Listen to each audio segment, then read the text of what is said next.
Welcome to our channel. Today we how to authorize Power BI to connect to Amazon Redshift. Easy tutorial step by step clearly. Ensure you have your Amazon Redshift credentials handy. Open Power BI desktop on your computer. Navigate to the Home tab in the top ribbon. Select Get Data to open the data connection options. In the list of data sources, search for Amazon Redshift. Click on Amazon Redshift to initiate the connection. A window will prompt you for the server and database information. Enter the endpoint of your Amazon Redshift cluster. Make sure to include the port number, typically 5439. Next, input the database name you wish to connect to.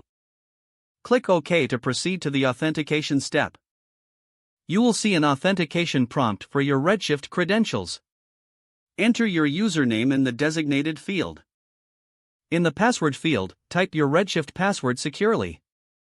Click Connect to establish the connection.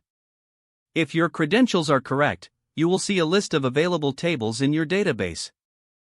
Select the tables you wish to import into Power BI. Click Load to bring the data into your Power BI workspace. Wait for the data to load, which may take a few moments. Once the loading is complete, you can start building your reports using the data.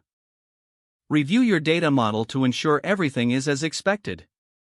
Now you are ready to analyze your data from Amazon Redshift in Power BI.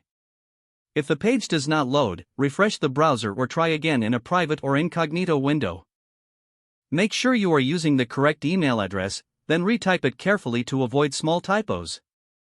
If your password is not accepted, use the reset option and create a new strong password you can remember.